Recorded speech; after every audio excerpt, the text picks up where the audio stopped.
Kita bersyukur pada Tuhan untuk malam ini kita masih bisa untuk bersekutu bersama, dan kita juga bisa bersama-sama untuk memuji Tuhan, kita bersama-sama berdoa, dan khususnya kita juga akan merenungkan firman Tuhan. Kita di dalam 1 bulan ini kita sudah membahas tentang beberapa sesi dari Kidung Agung, dan kita belajar bagaimana dari Salomo dan juga dari perempuan Sunem.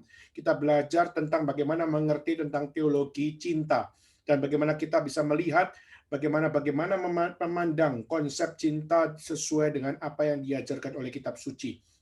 Dan minggu lalu kita sudah membahas, khususnya kita bicara tentang apa arti dari seksualitas dan bagaimana kita belajar ada seksualitas yang murni, tapi ada seksualitas yang sudah hancur karena dirusak oleh konsep dosa. Maka kita sudah membahas dengan very detail tentang apa yang menjadi konsep seksualitas. Dan hari ini kita akan melanjutkan dari apa yang ada di dalam kitab suci, dan kita mau belajar bagaimana mengerti tentang janji, khususnya di dalam konsep menuju pernikahan, dan bagaimana komitmen sebelum menikah, dan bagaimana ini menjadi satu pelajaran yang perlu kita sama-sama bangun bersama. Baik, saudara sekalian, sebelum kita akan mulai, mari kita sama-sama tundukkan kepala kita bersama-sama berdoa. Bapa dalam surga, kami berterima kasih kepada Tuhan kalau Tuhan sudah memberikan firman Tuhan bagi kami untuk menjadi tiang awan dan tiang api kami, untuk kami diarahkan oleh Tuhan, untuk bagaimana kami dapat belajar menghidupi satu kehidupan yang bertanggung jawab. Tuhan, tolong kami ya Tuhan, karena keberdosaan kami seringkali membuat kami jatuh di dalam hal-hal yang bertentangan dengan apa yang Tuhan firmankan. Sehingga setiap kami justru adalah orang-orang yang seharusnya menghidupi kekudusan Tuhan, tapi kami justru berdosa dan terus berdosa karena hal-hal yang senantiasa menjadi acuan yang seharusnya kami kerjakan, tapi kami tidak melakukannya. Tuhan, tolong kami, bila Roh-Mu yang kudus memimpin kami, pakailah hamba-Mu dengan segala kelemahannya, dan biarlah Tuhan Kau sendiri yang menjadikan setiap apa yang kami gumulkan, khususnya dalam renungan firman Tuhan pada hari ini, dapat menuntun kami berada dalam jalan yang benar. Terima kasih ya Tuhan, kami berdoa memohon kepada Tuhan, kiranya Tuhan yang berbicara bagi kami, khususnya kami bicara tentang bagaimana membangun komitmen, membangun janji, khususnya di dalam kami melangkah menuju pernikahan. Dan kiranya Tuhan, Engkau yang memimpin kami. Di dalam nama Yesus Kristus kami bersama-sama berdoa, kami berterima kasih kepada Tuhan. Amin. Baik, saudara sekalian, kita akan membaca akan Kidung Agung pasal yang ketiga. Kita akan membaca kembali. Kita minggu lalu sudah membaca ayat 1 sampai ayat yang kelima, tetapi kita akan membacanya kembali. Dari ayat 1 kita akan membaca sampai ayat yang ke-11. Di dalam Kidung Agung pasal yang ketiga, ayat 1 sampai ayat yang ke-11. Dan kita akan baca bersama-sama dimanapun saudara berada, dan kiranya pembacaan ini pun dapat menuntun kita bagaimana kita dapat memandang segala konsep-konsep, khususnya di dalam kita menjalani sebagai orang percaya tentang satu kehidupan, tentang pernikahan, khususnya di dalam komitmen, di dalam kita menjalankan semuanya itu. Mari kita sama-sama menaikkan pembacaan ini, pasal ketiga, ayat 1 sampai ayat yang ke-11, dan saya mengajak saudara sekalian, mari kita membaca bersama-sama. Di atas ranjangku pada malam hari kucari jantung hatiku. Kucari tetapi tak kutemui dia. Aku hendak bangun dan berkeliling di kota, di jalan-jalan dan di lapangan-lapangan. Kucari dia jantung hatiku. Kucari tetapi tak kutemui dia. Aku ditemui peronda-peronda kota. Apakah kamu melihat jantung hatiku? Baru saja aku meninggalkan mereka, kutemui jantung hatiku. Kupegang dan tak kulepaskan dia, sampai kubawa dia ke rumah ibuku, ke kamar orang yang melahirkan aku. Kusumpai kamu putri-putri Yerusalem, demi kijang-kijang atau demi rusa-rusa betina di padang, jangan kamu membangkitkan dan menggerakkan cinta sebelum diinginnya. Apakah itu yang membumbung dari padang gurun, seperti gumpalan-gumpalan asap tersaput dengan harum mur dan kemenyan, dan bau segala macam serbuk wangi dari pedagang? Lihat, itulah Joli Salomo, dikelilingi oleh 60 pahlawan dari antara pahlawan-pahlawan Israel. Semua membawa pedang, terlatih dalam perang, masing-masing dengan pedang pada pinggang karena kedahsyatan malam. Raja Salomo membuat bagi dirinya suatu tandu dari kayu Libanon. Tiang-tiangnya dibuatnya dari perak, sandarannya dari emas. Tempat duduknya berwarna ungu, bagian dalamnya dihiasi dengan kayu karang. Hai putri-putri Yerusalem, putri-putri Sion, keluarlah Dan tengoklah, Raja Salomo dengan mahkota yang dikenakan kepadanya oleh ibunya pada hari pernikahannya, pada hari kesukaan hatinya. Ya, saudara sekalian, kita minggu lalu sudah membahas tentang bagaimana kita melihat tentang prinsip tentang seksualitas. Dan kita sudah bicara dengan beberapa poin, dan secara general saya akan memberikan beberapa poin di mana kita melihat prinsip yang pertama, yaitu di dalam pernikahan kita harus tahu apa yang menjadi satu prinsip yang harus tidak boleh tidak diingat di dalam sebelum pernikahan. Maka saudara, hal yang pertama yaitu adalah jangan ada hubungan intim sebelum menikah. Kita melihat di dalam pasal 3, dikatakan di atas ranjangku pada malam hari ku cari jantung hatiku. Di sini adalah satu hal di mana ada satu hasrat.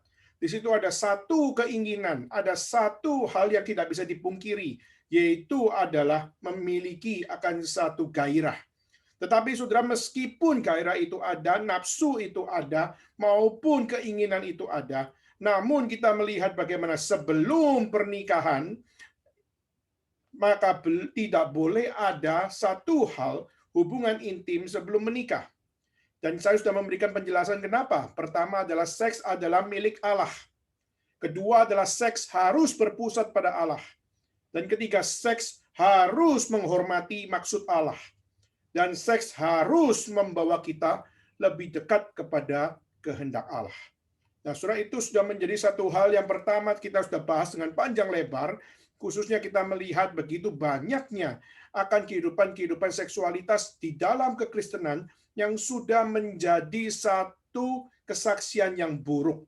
Contoh, kita sudah melihat bagaimana hamba-hamba Tuhan yang satu demi satu berjatuhan, seperti Raffi Zacharias, seperti Jimmy Swaggart, seperti Carl Lentz dari Hillsongs, maupun dari Bill Hybels dari Willow Creek Community Church. Mereka bukan teladan yang baik buat kita di dalam seksualitas. Tetapi kita jangan berkata bahwa mereka pasti adalah teladan yang buruk dalam segala hal. Karena di dalam kehidupan mereka ada pengajaran, ada doktrin, dan juga ada firman yang Tuhan titipkan kepada mereka.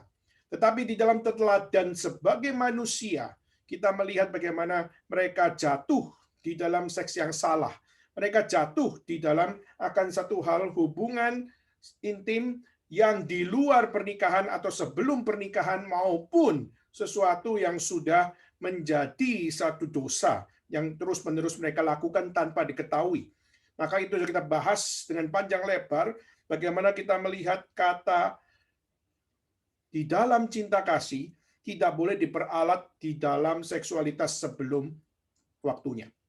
Maka itu adalah hal yang pertama. Hal yang kedua, kita sudah membahas tentang perselingkuhan, di mana kita jangan selingkuh, tapi kita harus belajar untuk mengutamakan kekudusan. Kenapa, saudara? Karena kekudusan adalah satu hal yang mutlak di dalam pernikahan. Maka dalam pernikahan tidak boleh tidak ada kekudusan. Harus ada kekudusan. Maka itulah kenapa di saat seseorang berani menikah, berani memanggil pasangannya adalah jantung hatiku. Kalau kita melihat kata jantung hatiku diulang 4 kali di dalam pasal ketiga, di sini menunjukkan betapa dia sungguh-sungguh mencintai. Tetapi meskipun mereka memiliki akan satu cinta kasih, dan sang perempuan Sunem itu juga memiliki akan satu hal, yaitu hasrat cinta, tetapi kita juga melihat di ayat kelima dikatakan, kusumpai kamu putri-putri Yerusalem, demi kijang-kijang atau demi rusa-rusa betina di padang, jangan kamu membangkitkan, jangan kamu menggerakkan cinta sebelum diingininya. Jadi di sini kita melihat perempuan Sunem ini punya gairah, punya nafsu, dan juga punya akan cinta yang begitu menggebu-gebu. Dan ini adalah satu gambaran bagaimana cinta bisa membawa dia untuk jatuh di dalam seksualitas sebelum pernikahan. Tetapi saudara, yang dikatakan yaitu jangan kamu membangkitkan, jangan kamu menggerakkan cinta sebelum diingininya. Di sini menunjukkan bahwa memang gairah itu ada, memang cinta itu ada, memang apa yang namanya satu hasrat atau gairah itu ada. Tetapi bukan berarti ini semua adalah menjadi bagian yang di luar self-control dari orang tersebut.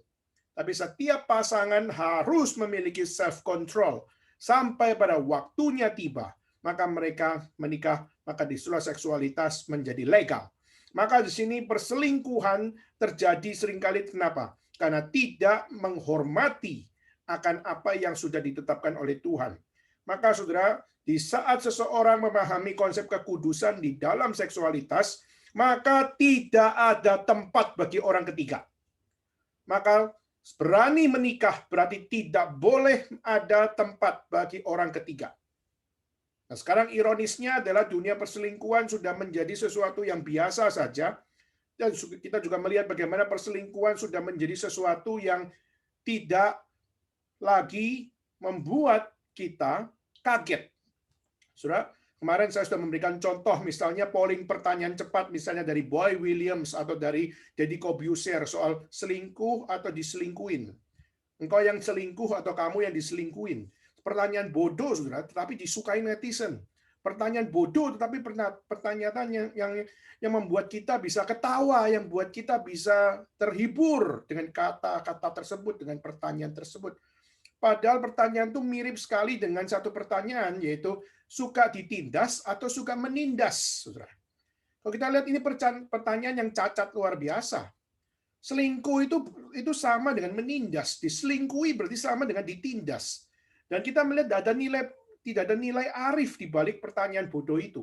Tetapi kita melihat toh pertanyaan itu muncul seakan-akan biasa saja, seakan-akan itu pertanyaan yang memang yang relevan di dalam dunia ini, sehingga akhirnya kita melihat perselingkuhan menjadi sesuatu yang very common, sangat biasa-biasa saja. Dan memang saudara, kita melihat perselingkuhan adalah sesuatu yang biasa-biasa saja, tapi kalau kita melihat kepada kitab suci, perselingkuhan bukan sesuatu yang biasa-biasa saja. Contoh adalah kita lihat Daud, di mana kita melihat Daud selingkuh dengan Batsheba.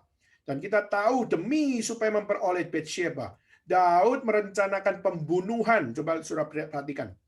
Hanya supaya bisa selingkuh, maka dia merencanakan pembunuhan bagi Uria, suami dari Batsheba, seorang jenderal. Dan akhirnya kita melihat singkat ceritanya, Uria dikirim ke medan perang paling depan. Dan akhirnya kita melihat dia mati, dia gugur, dan akhirnya Daud menikahi akan Batsheba. Nah, saudara, kita melihat di sini perselingkuhan terjadi, dan akhirnya kita melihat melalui perselingkuhan tersebut, maka kita melihat keluarga dari siapa yang namanya Daud dengan Batsheba akhirnya mengalami kerusakan rumah tangga. Dan itu adalah harga. Di mana kita melihat perselingkuhan terjadi, Tuhan tidak akan tinggal diam. Pernikahan adalah between man and woman, satu dengan satu. Dan tidak ada tempat bagi orang ketiga. Ketika sudah tidak ada satu hal di mana kekudusan dihargai di situ, maka kita akan melihat bahwa apa? Bahwa setiap manusia akan kehilangan tiga hal. Di saat perselingkuhan terjadi, maka manusia sudah kehilangan tiga hal. Pertama apa? Pertama, kehilangan penguasaan diri, yaitu adalah self-control. Kedua, selingkuh terjadi kenapa? Karena secara moral tidak memiliki kesetiaan atau loyalty. Dan ketiga, secara spiritual, selingkuh terjadi karena mereka tidak taat kepada firman Tuhan, tidak taat kepada Tuhan. Nah, saudara, maka tiga hal ini terjadi pada orang-orang yang berani selingkuh atau berani melakukan satu perbuatan sebelum waktunya. Nah, kita sudah membahas dengan panjang lebar minggu lalu, dan kita melihat bagaimana kita belajar bahwa harus sebagai orang percaya, kita harus menghentikan akan satu perbuatan sebelum waktunya, yaitu adalah seksualitas sebelum waktunya. Kita harus menghentikan akan satu hal, pembiaran terhadap apa yang ada pada gairah seksual, apa yang ada pada keinginan seksual, maupun yang ada pada satu hal, cinta secara romantisme itu. Kita perlu untuk menghentikan supaya kita dapat melihat bagaimana segala sesuatu harus dikuasai oleh diri. Kita tidak boleh diperbudak oleh seksualitas. Kita yang harus mengontrol, kita yang harus mengatur, kita yang harus untuk menuntun akan semua itu. Kenapa, saudara? Karena kita dicipta menurut gambar dan rupa Tuhan. Maka Tuhan memberikan self control bagi kita. Tuhan memberikan penguasaan diri kepada kita. Maka waktu kita memandang seksualitas pun, kita bukan diperbudak oleh seksualitas, tapi kita justru mengontrol seksualitas kita. Maka saudara, sebelum waktunya, kita tidak boleh membangkitkan atau menggerakkan cinta secara ekspresif di dalam satu tindakan, khususnya dalam tindakan seksualitas. Maka tadi saya sudah mengatakan, bisa melakukan hal tersebut sebelum waktunya, dan melakukan perselingkuhan di saat sudah menikah, maka penguasaan dirimu hilang.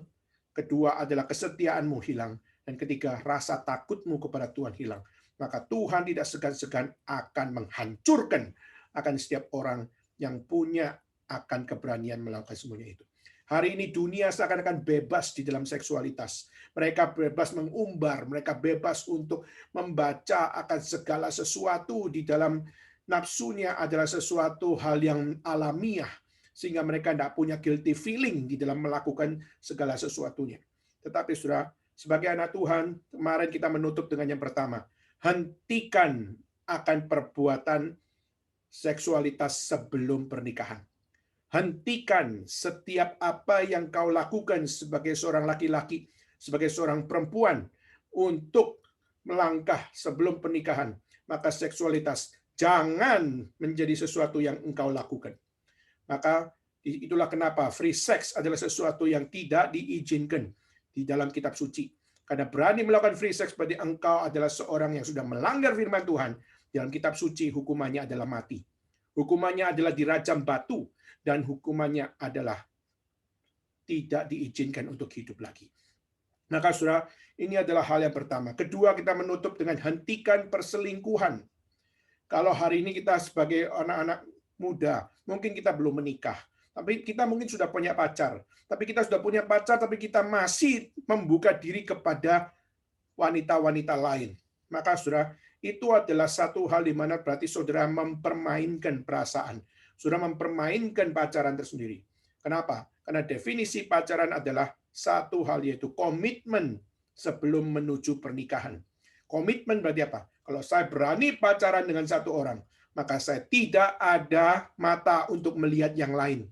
Maka waktu saya berpacaran, itu sama dengan engkau melihat kepada istrimu, calon istrimu, dan kau berjuang sampai akhir untuk dapat menjadi istrimu. Kecuali memang terjadi sesuatu di dalam pacaran itu, akhirnya mau tidak mau engkau putus, maka disitulah maka apa? Engkau boleh melihat yang lain.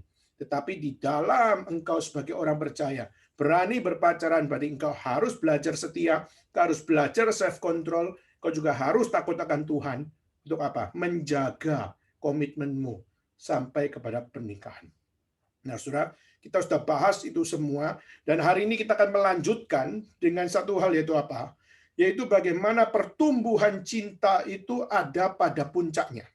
Dan puncaknya adalah apa? Puncaknya adalah ketika kita semua melihat bahwa setelah berpacaran, setelah untuk menjaga dengan self control, dengan setia, dan juga dengan takut akan Tuhan, akan satu hubungan sebelum menikah. Maka saudara, puncaknya adalah ketika keduanya masuk di dalam pernikahan. Nah, saudara, ayat 6 sampai ayat 11 yang kita baca hari ini, itu adalah gambaran iringan dari mempelai pria. Dan kita melihat mempelai pria digambarkan bagaimana dengan padang gurun yang penuh dengan asap yang membumbung, yang dengan harum mur dan harum kemenyan dan bau segala macam serbuk wangi dari pedagang. Ini adalah satu gambaran bagaimana mereka mengatur akan satu sebuah persiapan pernikahan, di mana mereka mempersiapkan akan persiapan pernikahan dengan asap yang penuh wangi, dan juga kita melihat bagaimana yang wangi itu digambarkan mur, kemenyan, dan juga bau serbuk wangi. Saudara, apa yang tercatat mur, kemenyan, dan juga serbuk wangi, ini adalah sesuatu yang bukan murahan, saudara. Karena apa? Karena ini adalah termasuk harta. Bagi seorang kaya ini adalah satu harta. Jadi mur adalah harta, kemenyan adalah harta, dan juga kita melihat serbuk wangi adalah harta. Nah, kita melihat pada saat Yesus lahir, kita melihat ada orang Majus memberikan apa? Emas, kemenyan, dan mur. Dan kita melihat kemenyan dan mur memberikan akan satu indikasi bahwa apa? Bahwa emas, kemenyan, dan mur di zaman itu adalah satu harta yang paling tinggi. Kenapa, Saudara? Karena tidak semua orang memiliki akan serbuk wangi. Tidak semua orang memiliki akan mur. Tidak semua orang memiliki akan apa yang namanya kemenyan. Dan tidak semua orang memiliki emas. Maka, Saudara, ini adalah satu hal yang sangat premium. Ini sesuatu yang kita bisa katakan adalah harta yang paling mahal pada saat itu. Nah, kita melihat di dalam gambaran ini, persiapan pernikahannya kita bisa lihat adalah sesuatu yang kelihatannya begitu mewah. Lalu dikatakan, lihat itulah Joli Salomo, dikelilingi oleh 60 pahlawan di antara pahlawan-pahlawan Israel, semua membawa pedang, terlatih dalam perang masing-masing dengan pedang pada pinggangnya karena kedahsyatan malam. Saudara, apa maksudnya, Saudara?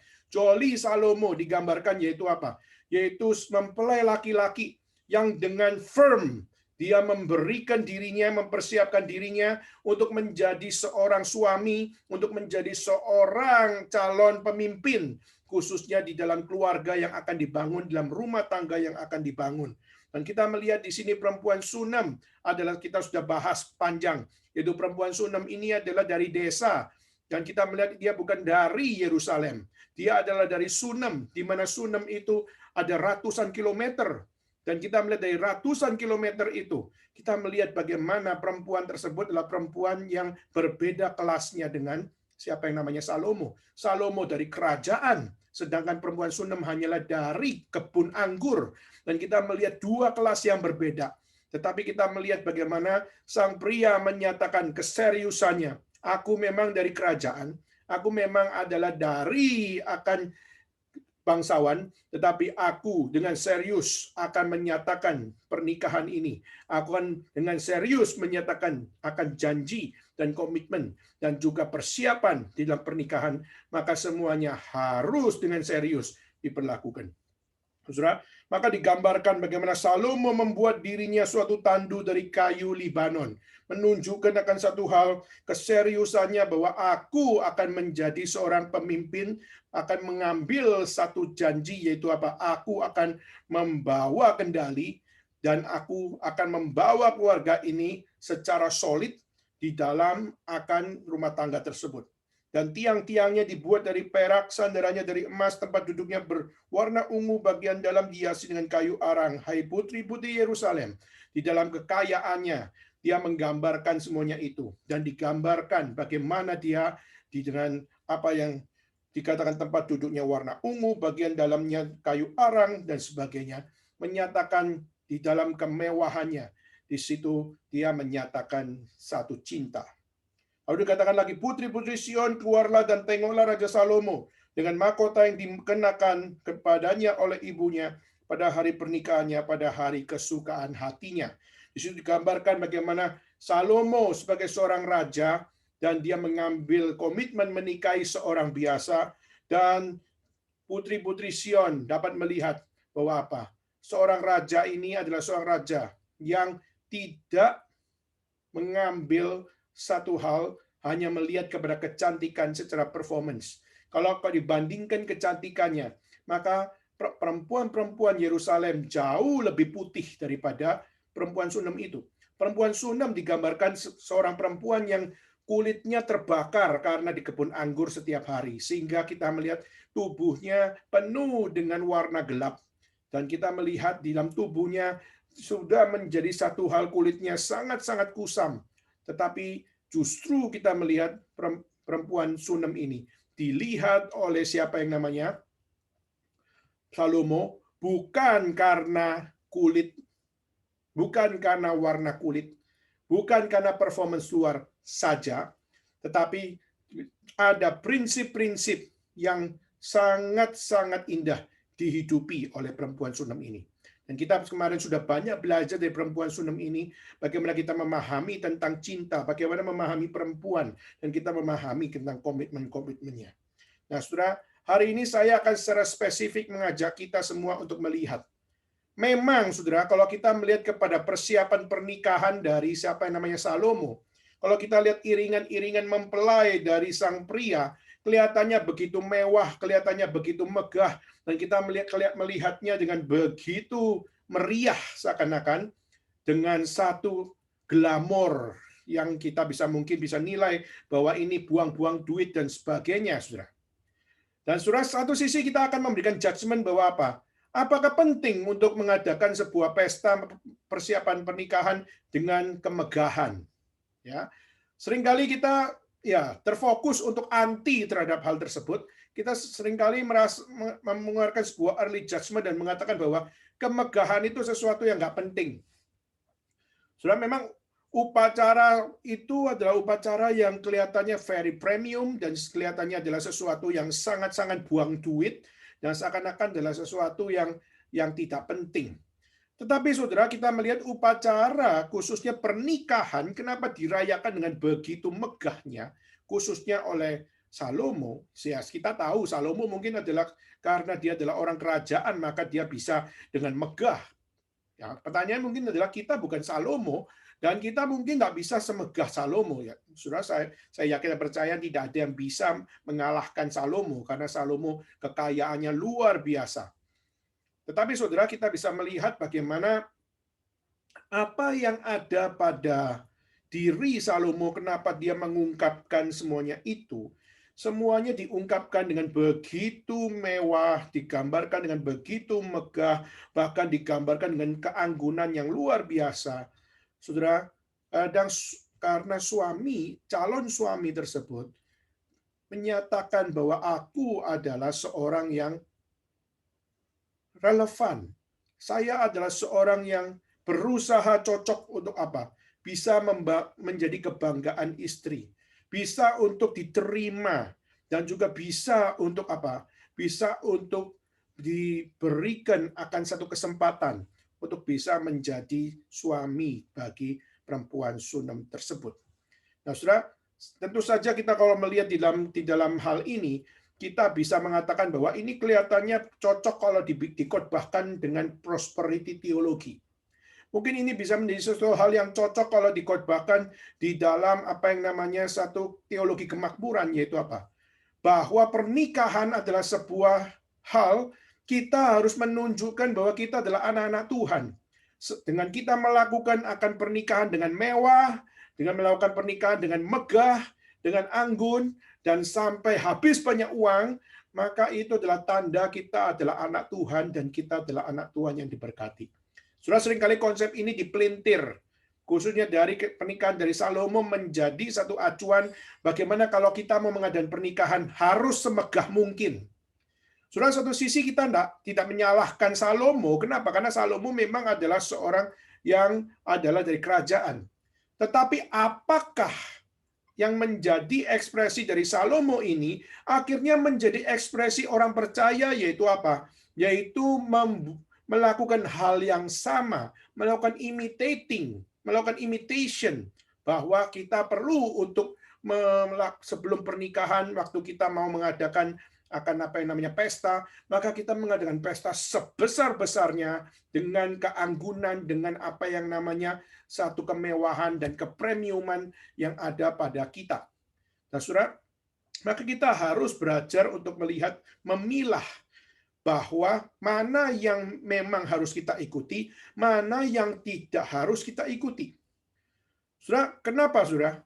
Karena kita bukan mengikuti akan satu pernikahan yang diajarkan dari kitab Kidung Agung ini hanya secara letterlek. Kita bukan menjadi orang yang mengikuti secara apa yang tertulis, lalu langsung kita tanpa bijaksana, kita tanpa hikmat, lalu kita mengatakan bahwa sebelum pernikahan, kita harus punya kemegahan dulu. Itulah kenapa banyak orang mau menikah, akhirnya kita melihat banyak laki-laki merasa minder. Kenapa? Karena nggak bisa membawa kemegahan. Atau nggak bisa membawa apa yang namanya satu hal keeleganan. Atau membawa akan satu hal apa yang namanya satu kemewahan. Nah, saudara, kita melihat dunia ini memang sudah menilai dengan semuanya itu. Kita melihat, saya kemarin lihat di satu bagian di Instagram atau TikTok, saya lupa ya. Di mana di situ dimunculkan, kamu naik mobil apa? Terus kamu kerja apa? Waktu mobil bilang nggak ada mobil. Oh akhirnya, oh sorry ya saya nggak mau sama kamu. Sudah ini menjadi satu hal yaitu gambaran yaitu kalau mau menikah harus ada kemewahan. Mau menikah harus ada keeleganan. Dan mau menikah harus punya kelimpahan. Kalau nggak punya, jangan mikir nikah. Saudara. Nah, saudara itu adalah gambaran dunia. Dan kadang-kadang orang-orang Kristen pun menjadi minder pada kenapa? Karena mereka bilang, oh di kitab suci dikatakan kok. Di dalam kitab suci dikatakan bahwa wah si Salomo pakai apa yang namanya asap dari harum mur, kemenyan, lalu dari serbuk wangi, lalu juga dengan tentara yang begitu solid dengan pedangnya, lalu bahkan tandunya dari kayu Libanon, tiang-tiangnya dari perak, sandarannya dari emas, tempat duduknya warna ungu, semuanya serba premium. Itu kan kitab suci. Jadi akhirnya banyak orang membawa standar bahwa mau nikah, berarti kamu harus berani mewah. Kalau tidak mewah, itu bukan pernikahan. Saudara, saya percaya meskipun ini adalah Alkitab, meskipun kita melihat prinsip ayat 6 sampai ayat 11 ini adalah bicara tentang iringan-iringan mempelai, tapi kita harus melihat konteksnya bahwa Salomo adalah raja dan raja memang memiliki akan kelebihan pada dirinya. Mau melakukan apa yang namanya satu hal persiapan sebelum pesta, sebelum pernikahan. Saudara, saya rasa ini adalah sesuatu yang bisa dimengerti bahwa kalau memang memiliki harta, memiliki kekayaan dan sebagainya adalah lumrah untuk menyatakan akan satu ekspresi di dalam luapan cintanya, di dalam luapan kagumnya, di dalam luapan mengapresiasi akan calonnya. Maka dengan membawa kemegahan, dengan membawa apa yang menjadi satu hal, yaitu untuk memberikan hal yang spesial kepada perempuan Sunem yang adalah calon istrinya. Tapi kalau kita sudah membahas kemarin-kemarin yaitu apa? Perempuan Sunem ini adalah perempuan Sunem yang tidak tergiur oleh kemewahan. Kita sudah bahas itu dalam pasal yang kedua. Dalam pasal yang kedua dikatakan, seperti bunga bakung di antara duri-duri, demikianlah manisku di antara gadis-gadis. Sudah digambarkan seperti pohon apel di antara pohon-pohon di hutan, demikianlah kekasihku di antara teruna-teruna. Digambarkan bahwa apa? Bahwa diri seorang perempuan Sunem itu adalah satu hal di mana apa? Dia di mata dari siapa namanya Salomo, dia adalah seorang yang spesial. Tetapi kalau dibandingkan dengan semuanya, maka semuanya itu sebenarnya lebih cantik. Tetapi paling tidak mata Salomo melihat kau adalah yang lebih indah. Engkau yang cantik bukan cuma secara luar, tapi engkau cantik karena prinsip-prinsip yang ada padamu. Nah, saudara, maka Salomo tahu pasti bahwa perempuan Sunem ini tidak suka kemewahan. Bahkan waktu dibawa ke Yerusalem, dia masih kepingin di kebun anggur. Jadi menunjukkan bahwa apa? Perempuan Sunem ini nggak bisa hidup mewah, nggak bisa hidup kaya, nggak bisa hidup limpah. Dia merasa tidak cocok dengan environment yang ada pada siapa yang namanya Salomo. Meskipun dia dari Sunem dibawa ke Yerusalem pun dia masih menginginkan kembali ke kebun anggur. Kenapa? Karena kebun anggur adalah gaya hidupku. Kebun anggur adalah kehidupanku sebelum mengenal Salomo. Dan kenal Salomo pun yang menjadi hal yang dapat menyukakan hatinya adalah kebun anggur. Jadi kita bisa melihat perempuan ini adalah perempuan yang tidak suka kemewahan. Perempuan ini tidak suka apa namanya satu hal menjilat raja atau menyukai kemewahan. Tidak. Maka kita sudah bahas di pasal kedua bagaimana perempuan ini adalah perempuan yang berbeda dengan perempuan-perempuan yang ada di Yerusalem. Karena perempuan Yerusalem lebih menyukai akan orang-orang yang kaya. Perempuan di Yerusalem lebih menyukai akan orang-orang yang punya pangkat. Dan juga seringkali mereka menikahkan sana-sini, keluarga sana, keluarga sini. Adalah karena dengan dorongan yaitu apa? Kami keluarga terhormat, kami keluarga rapi, kami keluarga dari orang kaya, maka menikahkan anaknya itu adalah antara keluarga dengan keluarga dan sebagainya. Maka yang penting adalah derajat.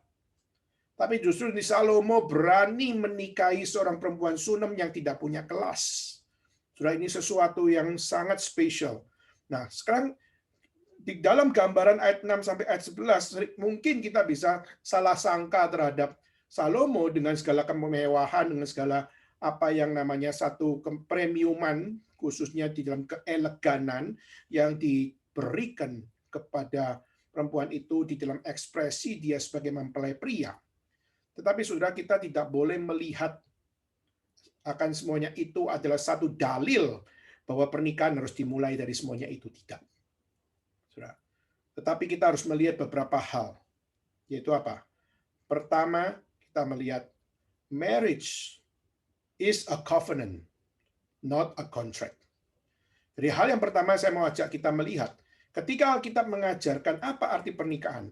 Pernikahan bukan sesuatu yang hanya bersifat kontrak cinta karena saya raja dan kamu orang biasa, maka raja suka kamu, maka kamu suka, enggak suka, kamu harus jadi istri saya karena saya raja. Bukan itu, saudara. Jadi marriage itu harus dibangun bukan dari kontrak antara laki-laki dengan perempuan, tapi marriage itu adalah covenant. Nah, saudara, kalau kita bisa belajar untuk melihat apa arti covenant, apa arti kontrak. Saudara, kalau kita melihat kontrak itu, kita bisa pahami di dalam beberapa hal. Pertama, kontrak itu temporary. Kontrak itu terbatas. Kontrak itu ada batasnya. Jadi, typically have a time limit. Jadi, kalau pernikahan bersifat kontrak, berarti pernikahan itu cuma sementara, dan pernikahan itu ada time limitnya.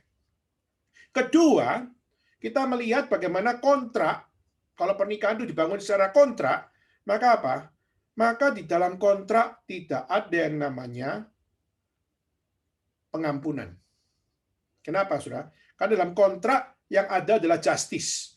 Kalau sesuai kontrak, maka kalau kamu tidak sesuai dengan kontrak, maka kamu akan menerima punishment dari kontrak tersebut. Ada justice di situ, tapi justice itu adalah punishment, tapi punishment itu adalah karena secara hukum atau secara kontrak itu bertentangan atau dan sebagainya. Nah, maka there is no forgiveness di situ. Ketiga, yaitu apa? Kalau pernikahan dibangun secara kontrak, maka di situ tidak ada namanya hikmat moral. Kenapa saya katakan itu? Karena waktu kita menyatakan misalnya contoh ya, misalnya saya mau bayar tagihan. Maka kalau bayar tagihan, tidak peduli saya orang jujur, saya orang bohong, saya orang jahat, saya orang baik, saya orang berhikmat, saya orang bodoh, pokoknya saya bayar tepat waktu, selesai. Jadi secara hukum atau secara kontrak saya tidak salah. Kenapa? Karena saya membayar tepat waktu.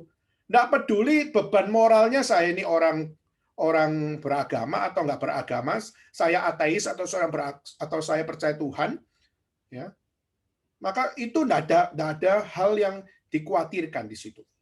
Tapi justru apakah betul pernikahan seperti itu? Kalau pernikahan cuma seperti itu, maka nantinya marriage tidak perlu seiman. Kenapa? Toh pokoknya pernikahannya jadi, toh pokoknya pernikahannya itu beranak cucu dan menula bumi, selesai. Tidak usah ada yang namanya iman, seiman, atau setuhan. Tidak usah. Makanya itulah kenapa kita melihat ada orang yang bilang bahwa Alkitab itu ngaco luar biasa. Alkitab mengajar cari pasangan harus seiman. Dengan adalah seiman harus seimbang. Saudara, seringkali kita melihat banyak orang menghina prinsip tersebut. Kenapa? Karena apakah dengan seiman maka tidak bisa beranak cucu dan menula bumi? Saudara, maka banyak orang mengatakan beranak cucu dan menula bumi itu adalah untuk semua.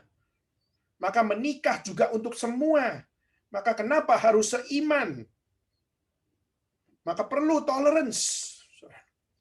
Maka saudara, kalau marriage hanya lebih bicarakan hanya di dalam konteks kontrak, ya, maka tidak ada personal virtue di situ, tidak ada yang namanya satu hikmat atau integritas iman yang relevan di situ. Ya. Lalu juga berikutnya, saudara, kalau kita melihat kontrak itu lebih dikaitkan dengan apa, saudara? Kontrak itu sesuatu yang lebih dikaitkan dengan apa yang namanya self-centered, ya. Jadi lebih individualistik. Jadi kontraknya apa? Ya saya nikah sama kamu, tetapi kalau misalnya kita sudah nggak cocok lagi, ya sudah kita putus. Atau nggak cocok lagi, kita cerai. Saudara? Maka kenapa cerai? Karena sudah nggak cocok lagi. Cerai kenapa? Karena sudah nggak cinta lagi. Nah, saudara, maka ada satu sense of individualistik. Dan ini yang seringkali menjadi satu hal problem, bagaimana banyak kita menjalankan satu pernikahan atau sebelum menikah, kita membangunnya bukan dengan konsep marriage as a covenant, tetapi justru menggambarkan akan segala sesuatunya dengan marriage is a contract. Nah, saudara, ini adalah sesuatu yang tidak relevan, saudara, dengan Alkitab. Kenapa? Karena Alkitab tidak mengajarkan marriage is about contract. Jadi waktu kita melihat ekspresi dari siapa namanya, ekspresi dari Salomo menggambarkan bagaimana dia di dalam iring-iringan mau menuju kepada pernikahan, digambarkan dengan glamor, digambarkan dengan premiumnya, sebuah kualitas barang-barang yang dipakai, lalu mengumbar apa yang namanya satu yang namanya keeleganan gitu ya. Saudara, memang itu sesuatu ekspresi yang kita bisa lihat bahwa ini boleh ada, boleh nggak ada. Tetapi saudara, yang harus ada adalah satu hal, yaitu konsep marriage yang bagaimana. Konsep marriage yang bagaimana yang ada pada hari kesukaannya atau hari kesukaan hatinya, yaitu adalah pernikahan Salomo dengan Sunem. Apa yang terbaik dari hari pernikahannya? Apa yang terbaik pada hari kesukaannya? Nanti kalau kita baca dalam pasal-pasal berikutnya, kita akan melihat bagaimana keseriusan atau kesungguhan dia di dalam menyatakan akan satu teologi cinta di dalam hubungan antara perempuan Sunem dengan siapa yang namanya Salomo. Kita akan melihat banyak hal-hal yang kita bisa pelajari. Tetapi saudara, kita bisa kembali lagi. Hal yang kita mau pelajari hari ini adalah pertama, marriage is a covenant. Marriage is not a contract. Jadi saya sudah mengatakan, kontrak itu temporary. Kontrak itu adalah memiliki time limit. Sedangkan kalau kita melihat covenant itu adalah sesuatu yang intended to be permanent. Yaitu apa? Berarti waktu kita bilang marriage is a covenant, berarti saudara tidak boleh untuk melakukan akan segala sesuatu untuk memutuskan. Kenapa, saudara? Karena kalau kontrak itu temporary, kontrak ada time limit, kontrak bisa untuk diputuskan. Tetapi covenant adalah intended to be permanent. Berarti harus menjadi sesuatu yang dipahami secara permanen. Kecuali apa? Until death do us part. Kecuali maut memisahkan mereka berdua. Maka sampai maut memisahkan mereka berdua, itulah yang menjadi satu komitmen yang dibangun di dalam pernikahan. Jadi, waktu kita bicara tentang marriage is a covenant, di situ adalah a lifetime commitment.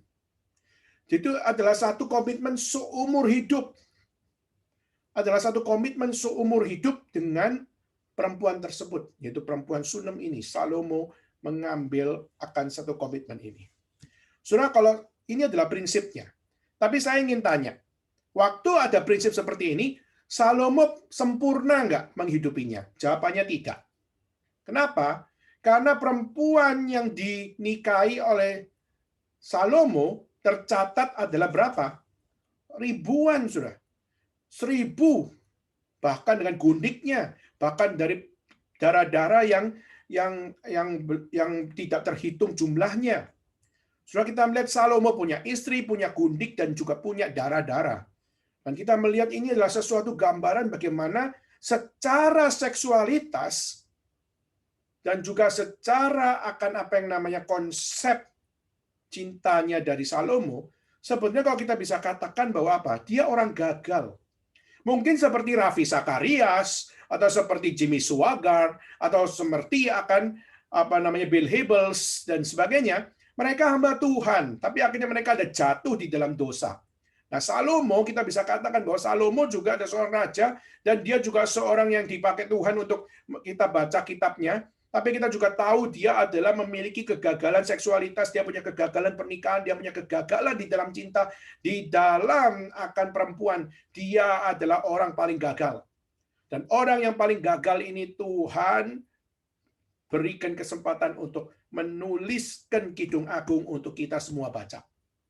Saudara jangan pikir bahwa bahwa kalau ada hamba Tuhan jatuh maka dia akan selama-lamanya tidak mungkin dipakai Tuhan. Saudara salah. Daud juga jatuh di dalam dosa. Batsheba menjadi selingkuhannya. Tapi Tuhan juga campur tangan di dalam kehidupan Daud.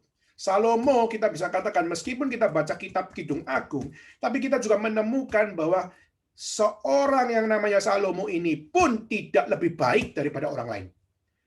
Dia justru juga orang yang buruk secara seksualitas. Dia juga seorang yang buruk secara konsep cinta. Dia juga seorang yang buruk di dalam konsep pernikahan. Dia juga seorang yang buruk di dalam perempuan.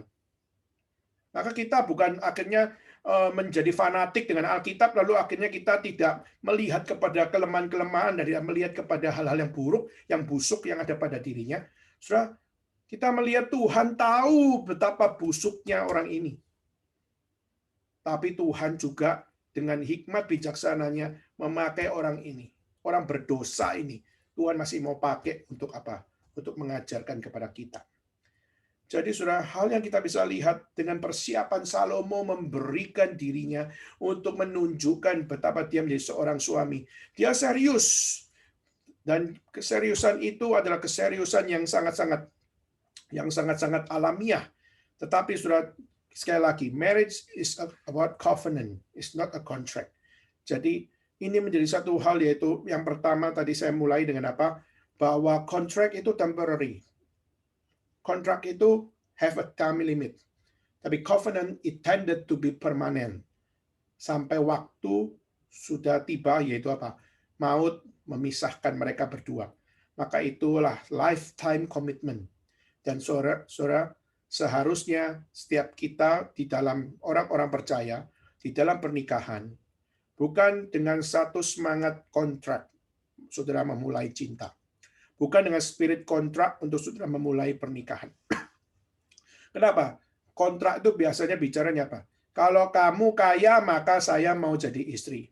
Kalau kamu bisa menjadi suamiku selama 10 tahun, maka saya akan mau jadi istrimu. Kalau kamu bisa menjamin hidup saya, maka saya akan jadi istrimu. Maka itu adalah kontrak namanya. Tapi kalau covenant itu digambarkan dengan apa? No matter what I do. Tidak peduli kamu kaya, I do. Tidak peduli kamu sakit, I do. Tidak peduli kamu kekurangan, I do. Itu namanya spirit of covenant. Kenapa? Karena aku berjanji, maka apapun yang terjadi, aku tidak akan ingkar. Saudara, spirit of covenant adalah satu hal, yaitu apa? Yaitu permanen. Nah, sekarang saudara hari ini yang punya pacar, tanya kepada dirimu. Kamu mau berpacaran sampai kapan? Engkau mau putus waktu apa?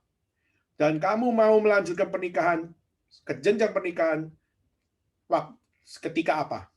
Saudara, kalau saudara memperhatikan setiap hal-hal tersebut, maka saudara akan tahu jika segala sesuatu saudara bangun dengan konsep covenant, maka saudara, meskipun pasangan saudara tidak sempurna sekalipun, saudara masih bisa dengan covenant love. Untuk apa?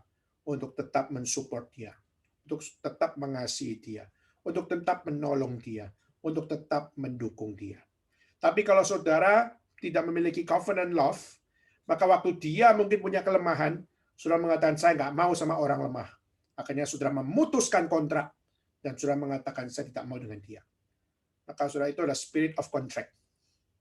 Nah, seringkali manusia, khususnya orang Kristen, masih banyak yang belum bisa untuk memiliki akan satu hal menjalankan love as a covenant. Masih banyak dari orang-orang Kristen sendiri masih memiliki keterbatasan-keterbatasan yang ada. Itulah kenapa Alkitab mengapa mengizinkan perceraian. Perceraian sebenarnya Tuhan katakan aku membenci perceraian.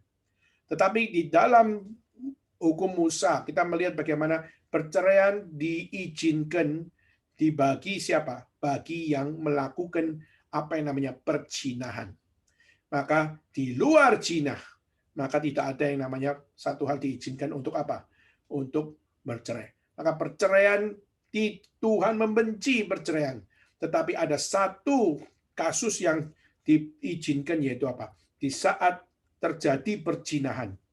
Maka disitulah jika kurang iman, maka bercerai adalah jalan. Tetapi jika engkau mau tetap beriman, maka apa? Kau tetap perjuangkan sampai akhir. Nah, saudara, maka no matter what I do, itulah spirit of covenant. Nah, kalau saudara pacaran dengan semangat ini, kalau saudara mau masuk dalam pernikahan dengan semangat ini, marriage is a covenant, marriage is not a contract, maka saudara apa?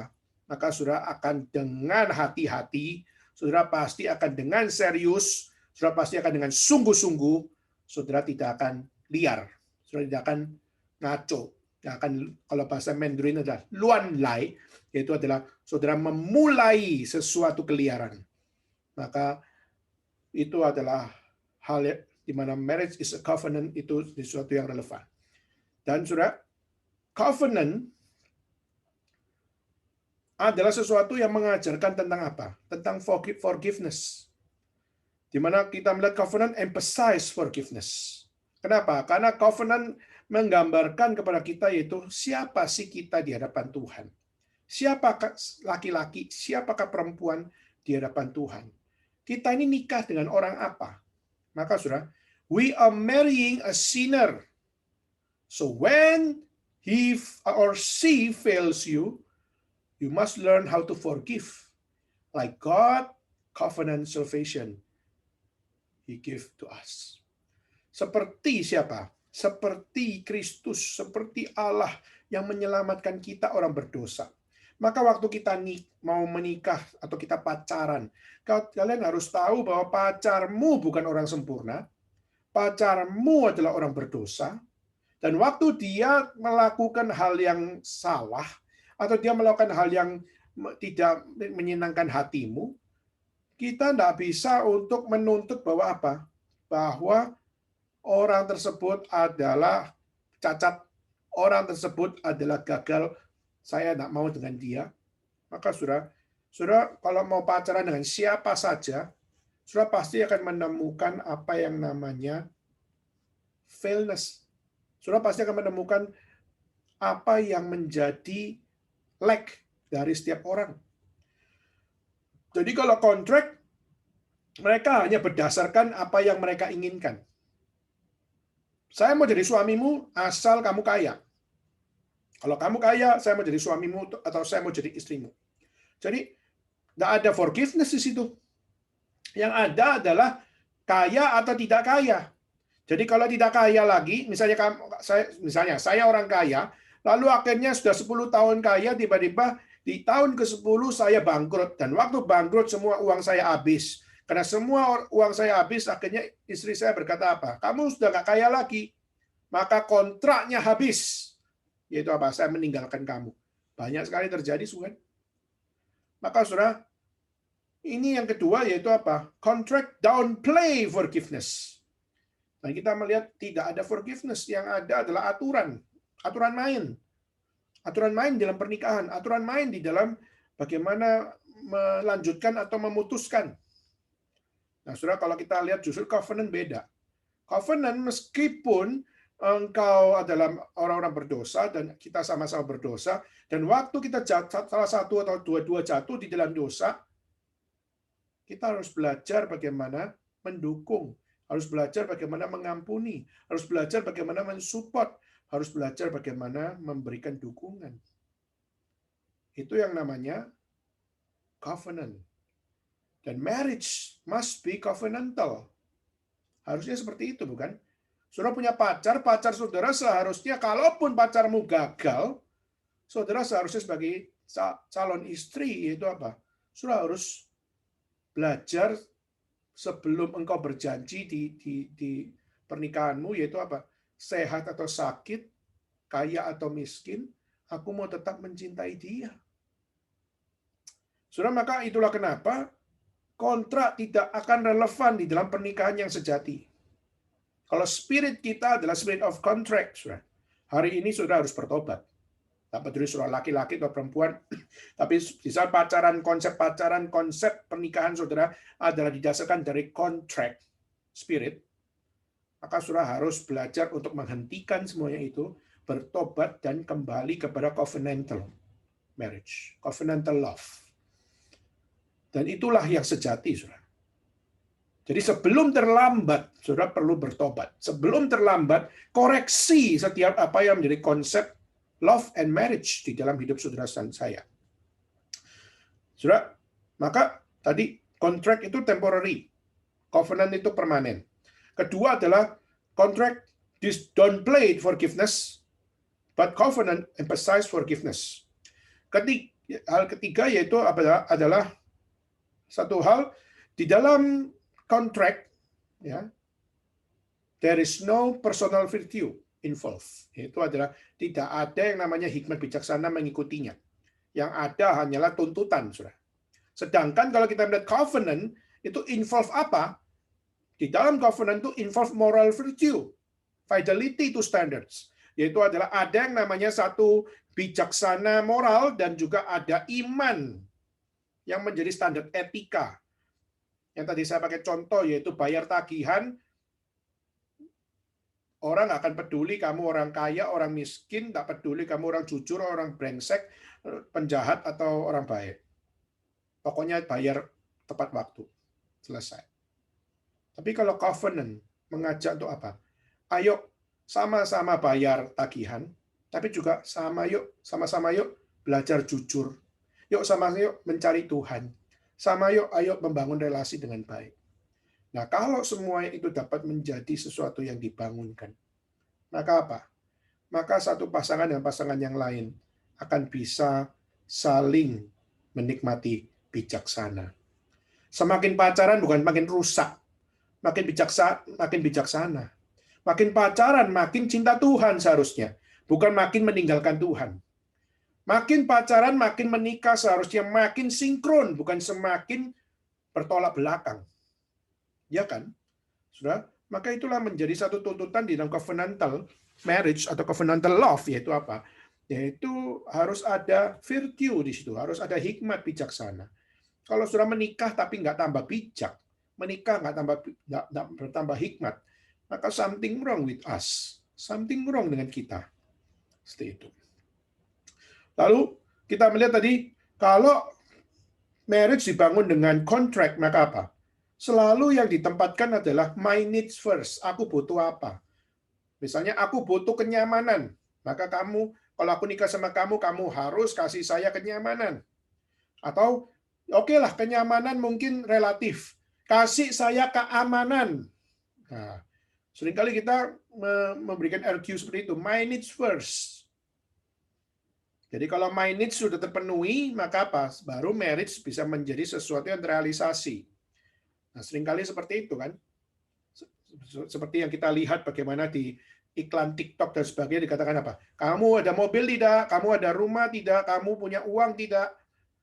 Kamu ada kerjaan tidak? Kalau ada, maka ayo nikah. Saudara, kita melihat ini juga terjadi di zaman ini. Kita melihat hari ini siapa? Kita melihat di China. Saya mungkin di pertemuan awal sudah men-sharingkan, yaitu di kota Shanghai. Di satu tempat di alun-alun namanya Renmin Guangchang. Ya. Kita melihat di People Square di kota Shanghai. Itu setiap hari Minggu kita nggak pernah pergi. Orang kita yang di Gary Shanghai, kita nggak pernah mampir situ. Kenapa? Karena kita seringkali setelah kebaktian kita langsung masih pelayanan ke kota lain. Nah, jadi saya jarang sekali untuk melihat tempat tersebut. Tapi saudara, setiap hari Minggu, itu dari pagi sampai siang, itu selalu ada orang-orang tua yang menggelar foto dan menggelar akan tulisan, yaitu apa? Yaitu saya mengenalkan anak saya. Jadi di Renmin Guangchang, di People Square, di Shanghai, di situ. Mereka pasang foto anaknya, lalu dia pasang akan satu hal, apa yang menjadi kemauan dari orang tuanya. Jadi dicari pasangan untuk anak saya. Dan yang menjadi kriterianya adalah pertama, misalnya, boleh orang Shanghai, boleh orang luar Shanghai, atau boleh orang China, boleh orang bule, boleh orang luar negeri. Dan kedua, yaitu apa? Gajinya harus lebih dari, misalnya, lebih dari 50 juta rupiah. Jadi kalau lebih dari 50 juta rupiah setiap hari, maka boleh pacaran sama anak saya. Ketiga, harus punya rumah lebih dari 200 meter. Kalau rumahnya lebih dari 200 meter, maka boleh pacaran sama anak saya. Berikutnya, punya mobil yang 2000 cc minimal. Kalau tidak 2000 cc minimal, maka jangan pacaran dengan anak saya. Lalu berikutnya, mau pacaran sama anak saya, kamu harus kasih saya rumah. Atau minimal kontrakkan orang tua ini rumah di kota Shanghai. Saudara, wah itu sungguh-sungguh terjadi. Jadi perdagangan anak hari ini, di mana anak-anaknya masih jomblo dan akhirnya diperdagangkan di alun-alun kota Shanghai. Dan di alun-alun kota Shanghai diperdagangkan dengan satu harapan, yaitu apa? Supaya dapat yang sesuai kriteria papa mamanya. Saudara, waktu itu pernah ada satu experience, yaitu apa? Seorang bule berusaha menawarkan diri menjadi pacar. Dan akhirnya argue, akhirnya dibatalkan. Kenapa? Karena tidak ada gaji 50 juta rupiah setiap bulannya. Maka kamu punya rumah, juga nggak punya rumah. Kenapa? Saya kan foreigner. Terus saya rumahnya di Amerika. Saya nggak punya rumah di Shanghai. Saya punya rumah, tapi di Amerika, bukan di Shanghai. Dia bilang, enggak, harus di Shanghai. Lu juga mesti kasih saya rumah. Dan sebagainya. Nah, saudara, ini salah satu contoh, yaitu apa? Marriage sudah dijadikan sesuatu dagangan. Pernikahan sudah dijadikan sesuatu yang bukan sakral lagi. Tapi semua dibawa di dalam satu konsep kontrak. Saudara, apakah itu juga relevan dengan Salomo? Kalau kita bahas pasal 2, saudara, Salomo menawarkan kemewahan. Salomo menawarkan, kamu akan jadi ratu saya. Tetapi perempuan Sunem ini tidak mengindahkan akan kemewahan tersebut. Dia tidak mengindahkan akan setiap derajat yang tinggi tersebut. Dia tetap mengatakan bahwa aku lebih suka di kebun anggur. Berarti menggambarkan bahwa saya tidak mau, saya cinta kamu, saya jadi istrimu, tapi aku akan tetap di kebun anggur. Berarti apa? Dia tidak mau dicampuri dengan apa yang namanya kemewahan. Dia tidak mau dicampuri dengan apa yang namanya kemegahan maupun kepremiuman dari Salomo. Tidak mau dicampur. Nah, saudara, ini sesuatu yang luar biasa. Secara spesifik kita bisa melihat bagaimana my needs first itu adalah satu konsep yang unbiblical. Dan kita bisa belajar perempuan Sunem itu, yaitu apa? Yaitu jangan kita menikah melihat dari pemenuhan needs di dalam diri kita. Sekali-kali kita menikah atau sekali-kali kita pacaran adalah hanya karena needs-mu terpenuhi. Itulah yang namanya dunia cewek matre. Itu yang namanya cowok matre. Kenapa? Karena needs adalah your first priority. Nah, saudara, kalau kita mau bicara needs, yang paling penting itu apa? Nah, saudara, dunia bicara tentang satu hal, yaitu needs itu adalah harta, prestasi, dan juga kehidupan layak. Tetapi kalau kita mau kembali kepada kitab suci, justru kalau kita memang harus bicara needs, Maka the first priority di dalam needs kita must be spiritual. Haruslah adalah iman, saudara. Maka iman harus nomor satu. Dan iman itulah yang harus menjadi needs pertama. Jadi bukan harta, bukan prestasi, bukan segala sesuatu tersebut. Ya. Lalu berikutnya covenant itu lebih bicara tentang pengudusan. Jadi di dalam covenant itu kita sama-sama belajar hidup kudus. Jadi waktu saya bilang saya menikah, tapi kalau kita menikah secara covenant, nggak peduli suami istri jatuh bangun, tapi sama-sama mengejar kekudusan. Itulah marriage. Marriage gak ada yang sempurna, suami gak ada yang sempurna, istri gak ada yang sempurna, tapi satu dengan yang lain sama-sama mengejar kekudusan. Saudara, waktu si Salomo menawarkan kemegahan di pasal 2, ditawarkan begitu banyak, sampai diperkenalkan di pestanya Yerusalem, bahwa inilah calon saya, saudara, meskipun dikenalkan di begitu banyak perempuan-perempuan Yerusalem dan juga dipertontonkan di begitu banyak orang, tetap perempuan Sunem itu tidak menyukai akan kehidupan glamor tersebut. Dia tetap kembali ke kebun anggur. Bahkan sampai dia menyatakan bahwa apa? Kusumpai kamu putri-putri Yerusalem. Jangan sampai kamu apa? Jangan sampai kamu mengingini atau membangkitkan dan menggerakkan cinta sebelum diingininya. Yaitu apa? Dia menolak berada di Yerusalem.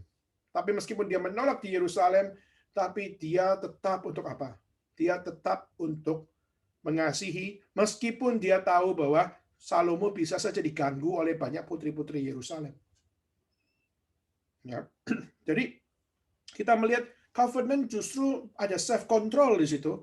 Covenant di situ mengajarkan kepada kita bagaimana kita mengejar holiness together. Mengajarkan satu hal, bagaimana kehidupan suci bersama-sama. Kalau kontrak kagak peduli lu suci atau enggak, pokoknya kita nikah. Asal saya menjalankan apa yang saya menjadi kewajiban saya, dan kamu menerima apa yang saya janjikan, selesai. Dan seringkali seperti itu, bukan? Dan akhirnya kita melihat banyak kegagalan-kegagalan terjadi karena kontrak seperti itu. Nah, covenant justru apa? Di saat suami gagal atau istri gagal, tapi justru sama-sama mau mengejar hidup suci bersama-sama, maka saudara, itulah marriage, yaitu apa? Ada pengampunan, ada satu support, saling menolong satu dengan yang lain. Berikutnya, saudara, kan kontrak itu bersifat apa ya? Level of distrust. Yaitu sebenarnya kenapa ada kontrak? Karena sebenarnya kontrak dibangun karena ada distrust. Saya merasa tidak aman, saya merasa tidak nyaman, saya merasa tidak secure, maka apa? Maka karena saya tidak secure, saya merasa tidak nyaman, maka saya coba untuk apa? Membangun kontrak supaya apa? Kalau kejadian dia melakukan hal yang saya tidak nyaman atau tidak aman, maka dia akan kena getahnya. Nah, getahnya itu saya siapkan, jebakannya saya siapkan, dan jebakan disiapkan di dalam kontrak. Nah, kontrak itu sebenarnya dibangun dari distrust. Misalnya harta. Kalau nikah, hartanya gimana? Hartanya mau pisah atau mau gabung, tabungannya pisah atau gabung, sebagainya. Sudah kita melihat itu, seringkali kita melihat banyak pembicaraan-pembicaraan tersebut. Kenapa? Seringkali karena ada level of distrust. Covenant justru mengajarkan sebuah expectation of trust. Justru dalam covenant kita sama-sama di dalam Tuhan, sama-sama mengejar kekudusan, maka seharusnya sama-sama untuk apa? Making a lifetime promise. Jadi seharusnya bangun trust untuk bisa making a lifetime promise. Dengan kita membangun making a lifetime promise, maka harta satu atau pisah itu bukan sesuatu yang harus jadi pembicaraan yang penting atau yang terpenting. Penting mungkin dibicarakan, tapi tidak yang terpenting. Kenapa? Karena pernikahan ini adalah lifetime promise. Beda kalau kita akhirnya sudah membuka ruang untuk apa? Membuka ruang untuk kita berada di dalam kondisi kondisi di mana kita merasa tidak nyaman, tidak aman, dan akhirnya kita distrust. Lalu juga kita melihat pernikahan juga apa?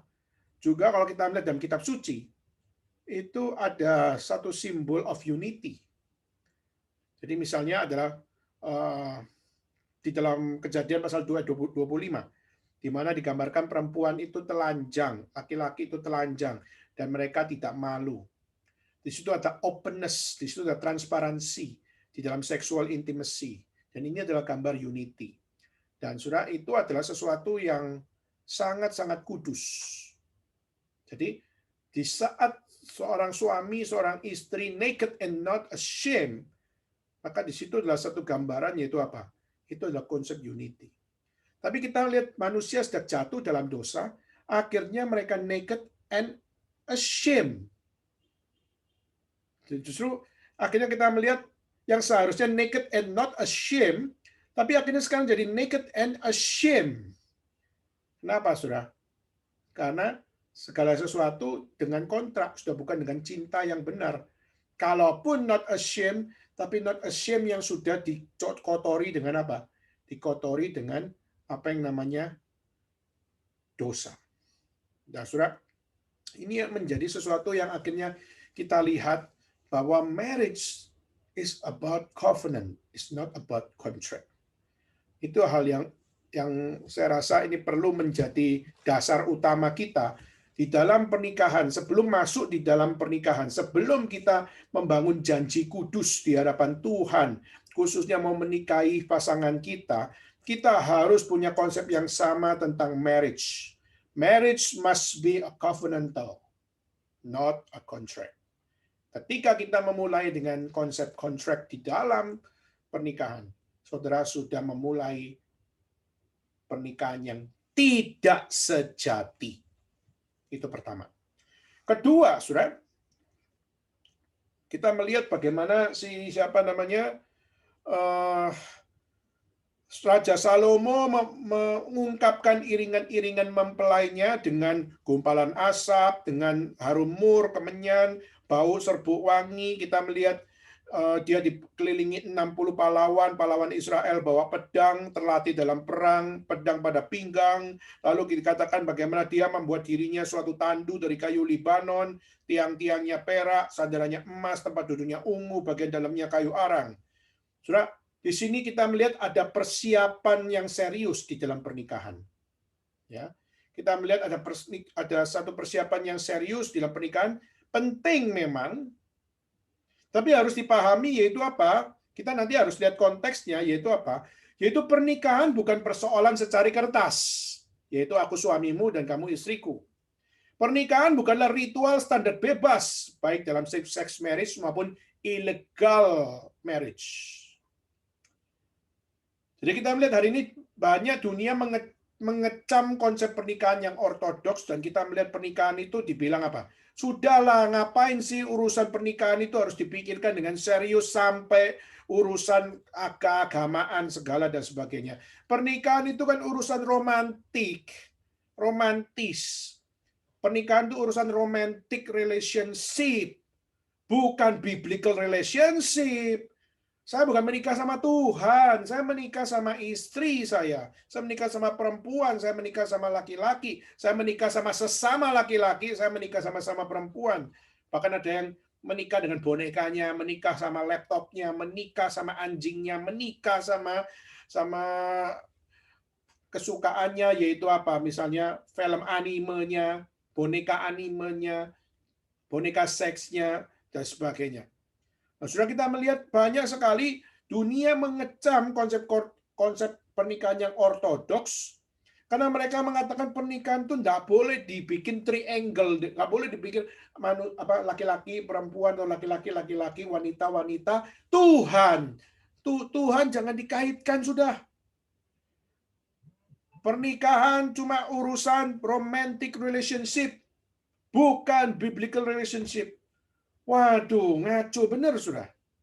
Maka kalau yang ngomong adalah orang-orang di luar gereja atau bukan orang Kristen, mungkin kita bisa paham Kenapa dia bisa berpikir seperti itu? Karena mereka memang menolak Tuhan.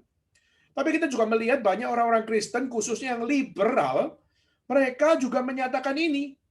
Banyak orang-orang Kristen liberal, mereka bilang bahwa pernikahan itu urusan romantic relationship, not biblical relationship. Maka dalam hari ini, kita melihat gereja apakah tegas bicara tentang pernikahan itu adalah biblical, saudara. Jadi kita harus kembali bahwa persiapan serius pernikahan itu betul kita harus seriuskan. Tapi tolong persiapannya jangan persiapan mengutamakan pesta dulu, atau mengutamakan pakai baju apa dulu, atau mengutamakan pakai desainer siapa dulu, atau mau bikin pesta di mana.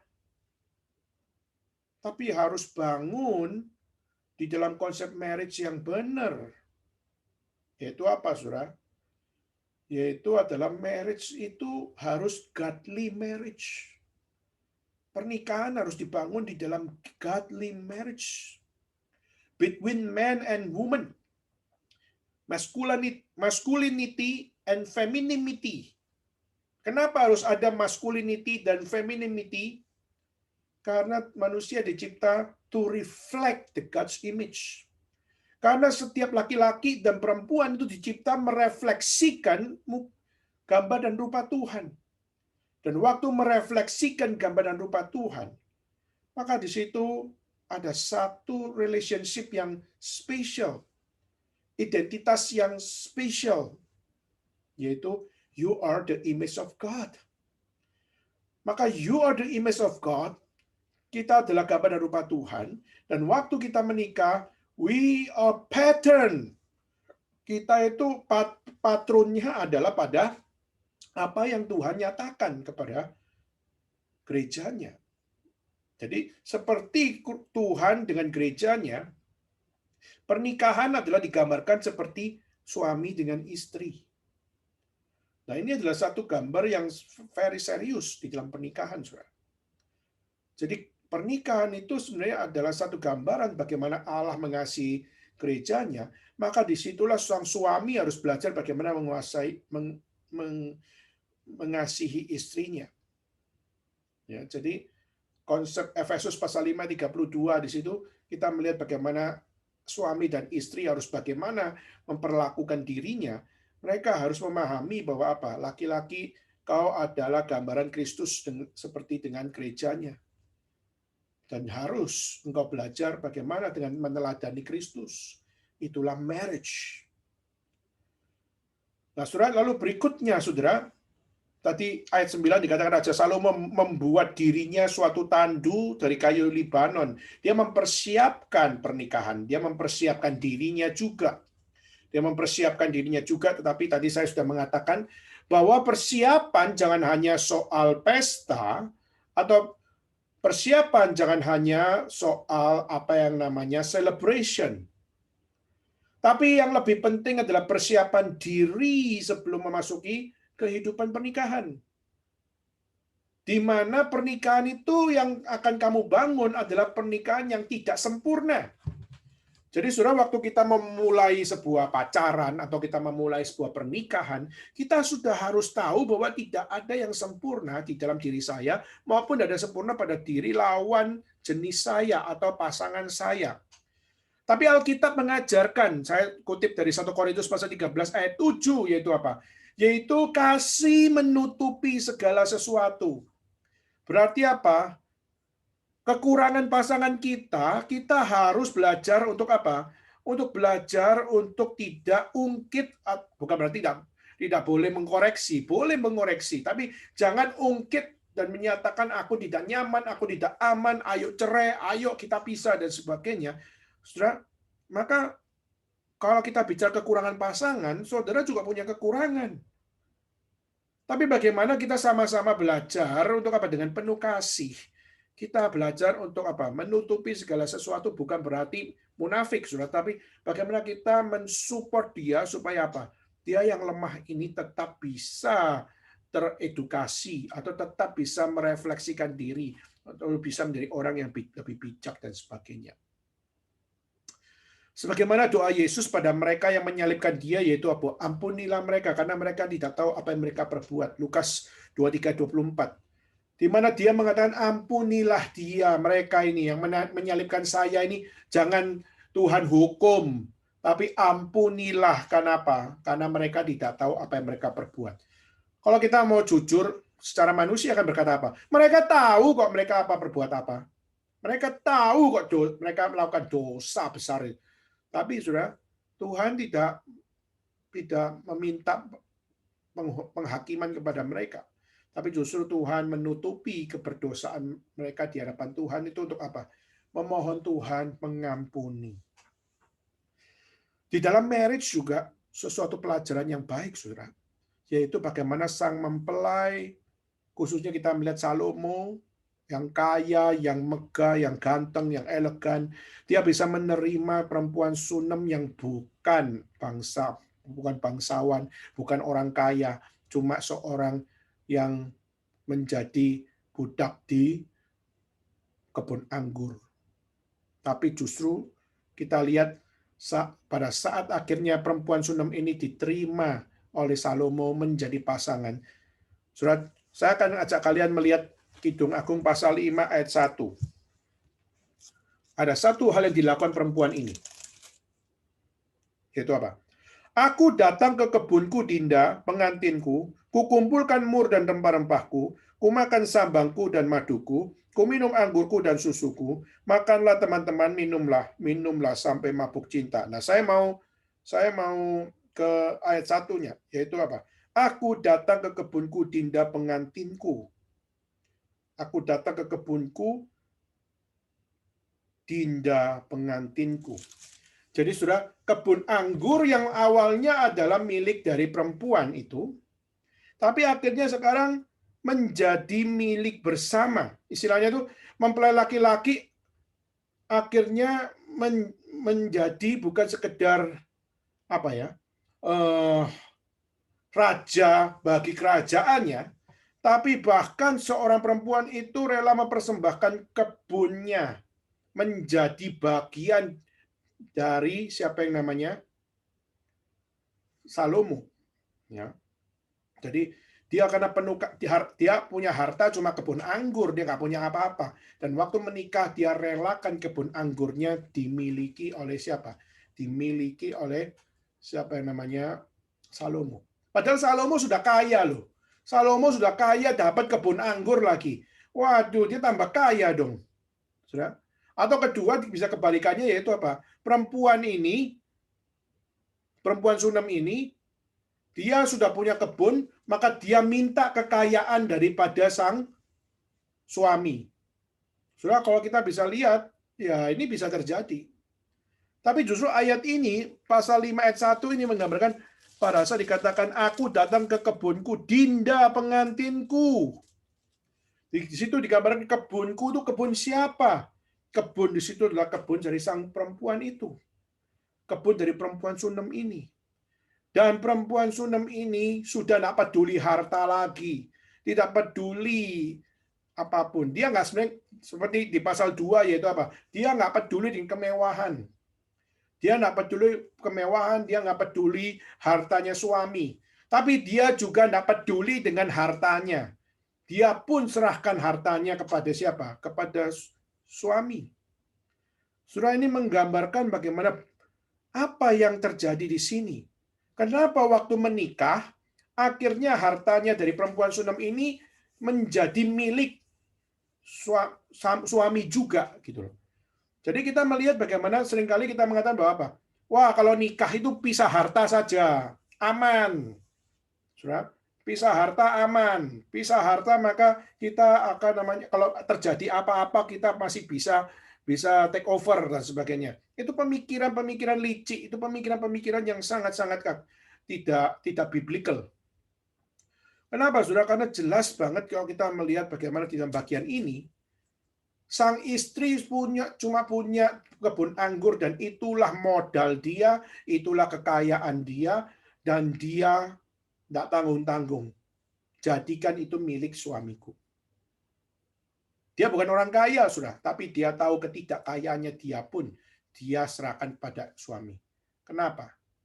Karena sekali menikah, suami adalah covenant husband. Tidak ada cerai sampai maut memisahkan saja. Tidak peduli suaminya nanti jadi orang seperti apa. Sebenarnya kita tahu bahwa siapa? Kita tahu bahwa Salomo waktu sudah menikah pun, kita akhirnya melihat di dalam track record-nya. Dia akhirnya juga punya banyak suami, banyak istri. Kita melihat banyak kundik dan juga ini. Secara kerohanian, dia pun jatuh. Secara akan seksualitas, dia jatuh. Secara konsep laki-laki kepada perempuan, dia banyak jatuh. Tapi saudara, meskipun demikian, prinsip dari perempuan Sunem ini apa? Perempuan Sunem ini mau mengajarkan kepada kita bahwa apa? Kamu bisa bangga kepada pasanganmu. Kamu bisa menikah dengan pasanganmu. Kau harus tahu apa? Di saat kamu bisa bangga terhadap pasanganmu, bisa menjadi istri bagi pasanganmu dan menjadi suami bagi pasanganmu, kau harus belajar bahwa apa? Itulah anugerah Tuhan di dalam dirimu dan itulah anugerah Tuhan bagi keluarga kita di dalam hidup ini. Kita memang tidak bisa menutup mata bahwa banyak kelemahan-kelemahan pasangan. Tetapi waktu kita membuka mata atas proses pembentukan yang Allah kerjakan pada kita dan pasangan kita, maka itulah persiapan diri yang harus dibangun. Jadi jangan sibuk mempersiapkan pesta, lalu mempersiapkan apa yang namanya kontrak, lalu mempersiapkan akan kalau terjadi apa-apa paling tidak saya nggak rugi besar dan sebagainya. Di dalam iman kekristenan itu, what the heck, nggak perlu untuk menjadi perhatian terlalu penting. Karena yang terpenting adalah waktu menikah, your husband is your covenantal husband. And you as his covenantal wife. Dengan kita punya hasrat seperti itu, keseriusan seperti itu, saudara nggak akan pikir untuk berpisah atau cerai dan sebagainya. Saudara, berikutnya, saudara, kalau kita melihat Salomo, dia menggambarkan dengan ekspresif di dalam iringan-iringan tersebut. Bahkan dikatakan bahwa apa? Bahkan dikatakan, khususnya di dalam ayat-ayat yang dimunculkan, dikatakan, tiang-tiangnya dibuat dari perak, sandarannya dari emas, tempat duduknya berwarna ungu, bagian dalamnya dihiasi kayu arang. Hai putri-putri Yerusalem, putri-putri Sion, keluarlah, tengoklah mahkota yang dikenakan oleh ibunya di hari pernikahannya pada hari kesukaan hatinya. Saudara, saya mau tekankan yaitu apa? Mahkota yang dikenakan oleh ibunya. Saudara, dikenakan oleh ibunya. Siapa ibunya? Ibu Salomo siapa? Batsheba. Saudara tahu Batsheba siapa? Tadi saya sudah sharingin. Batsheba adalah selingkuhan Daud. Di mana Daud yang sudah punya satu hal mengingini Batsheba, akhirnya selingkuh, dan setelah selingkuh lalu akhirnya membunuh suami dari Batsheba, setelah itu baru menikahi Batsheba. Dan menikahi itu dengan satu hasrat, yaitu apa? Sudah berzina. Jadi sebenarnya kalau kita bisa katakan mama dari siapa yang namanya Salomo itu adalah jinahannya Daud.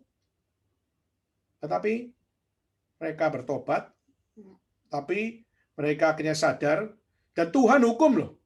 Tuhan hukum Daud, Tuhan hukum Batsheba. Dan setelah Tuhan menghukum mereka, Tuhan juga tidak tinggal diam. Tuhan tahu Daud gagal. Tuhan tahu Batsheba cacat secara moral. Tetapi akhirnya apa? Tuhan tetap memberikan second chance bagi mereka. Sehingga apa?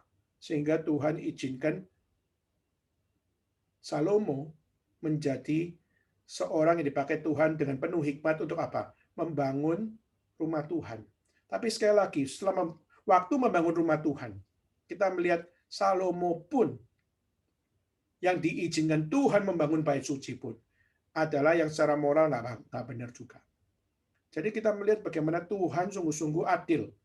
Sekali melakukan hal yang tidak beres di dalam pernikahan, sekali tidak melakukan hal yang beres di dalam pacaran, maupun mempermainkan cinta yang sakral, maka saudara, Tuhan tidak segan-segan untuk campur tangan di dalam setiap apa yang menjadi kehidupan mereka. Oke, saya kembali, saudara. Maka di saat si Salomo menggambarkan bahwa dia adalah yang diberikan mahkota yang dikenakan oleh ibunya. Saya percaya, saudara, saya percaya Batsheba sudah memberitahukan apa yang terjadi sebenarnya kepada Salomo. Sehingga Salomo mau belajar menjadi seorang raja yang tidak seperti Daud, yang melakukan sesuatu yang bertentangan dengan dirinya. Meskipun akhirnya kita melihat hidupnya tetap ada kejatuhan yang terjadi, dia punya istri banyak, gundik banyak, dan dia punya darah-darah begitu tidak terhitung. Tapi paling tidak kita melihat dari bagian ini, kita percaya bahwa apa? Salomo tahu siapa ibunya. Dan dia tahu siapa dirinya. Dan saudara, menjadi seorang pria dan menjadi seorang wanita itu adalah sesuatu yang saya percaya waktu mamanya memberikan mahkota yang dikenakan kepada Salomo pada hari pernikahan dan pada hari sukaan hatinya. Saudara, saya percaya yang diharapkan oleh sang mama yaitu apa? Yaitu kamu menikah jangan seperti mama. Kamu menikah jangan ulangi kesalahan seperti papamu. Jangan ulangi kesalahan seperti mamamu. Jangan ulangi kesalahan seperti kami yang pernah melakukan hal yang buruk. Maka saudara, ini sesuatu yang kita bisa belajar. Yaitu apa? Yaitu sang Salomo, dia di hari pernikahannya adalah hari kesukaan hatinya. Kesukaan hatinya adalah kesukaan hatinya kenapa? Karena dia do the right thing. Dia mendapatkan pasangan yang baik. Dia mau menjadi suami yang baik. Dia mau mengasihi dengan serius. Dia bukan dengan cara jinah, tapi dia dengan cara yang benar. Saudara, menjadi pria yang benar, menjadi istri yang benar. Itulah satu pelajaran di dalam sebelum menikah harus tahu. Kalau kamu mau menikah jadi suami, kau harus tahu harga apa yang harus dibayar untuk menjadi seorang suami. Seorang suami berarti harus menjadi kepala keluarga. Menjadi suami berarti harus menjadi tulang punggung keluarga. Wanita hanyalah penolong dari kamu. Tapi yang harus menjadi tulang punggung keluarga secara biblikal adalah harus laki-laki. Dan saudara, Tuhan juga menciptakan laki-laki dengan perempuan berbeda. Laki-laki memang diberikan spirit untuk mengejar achievement. Maka ada target oriented pada diri laki-laki. Jadi seorang laki, kalau saya bisa punya pekerjaan, saya bisa membiayai keluarga, saya bisa mendapatkan prestasi, saya bisa mendapatkan kekayaan. Saudara, itu adalah target oriented, achievement oriented. Dan laki-laki diberikan anugerah itu. Sedangkan wanita diberikan relationship oriented. Itu dia bisa kadang-kadang kalau laki-laki tidak bisa berelasi dengan baik, maka wanita bisa menjadi jembatan untuk apa? Untuk membawa sebuah pembicaraan komunikasi menjadi lebih lancar. Nah, saudara, kadang-kadang ini adalah sesuatu yang melengkapi satu dengan yang lain. Nah, seringkali mungkin kita bilang apa? Loh, masa sih Kodan laki-laki itu adalah target atau achievement oriented? Memang betul bahwa hanya wanita yang relationship oriented. Kenapa ya kok justru saya lihat laki saya atau saya lihat cowok saya atau saya lihat suami saya, dia justru ada relational oriented. Justru saya lihat dia relasinya bagus sama saya. Dia membangun akan satu chemistry-nya bagus sama saya. Dan dia mungkin memiliki relasi yang intim dengan saya. Kenapa kok laki-laki, justru kesan saya bukan target achievement oriented, justru relational oriented. Memang kelihatannya, ya memang saya bisa katakan bahwa banyak pria itu kelihatannya relational oriented. Kenapa, saudara? Karena di saat sang laki-laki mendekati perempuan atau membangun relasi dengan perempuan, lalu membangun sebuah komitmen dengan perempuan, itu adalah satu hal, yaitu apa?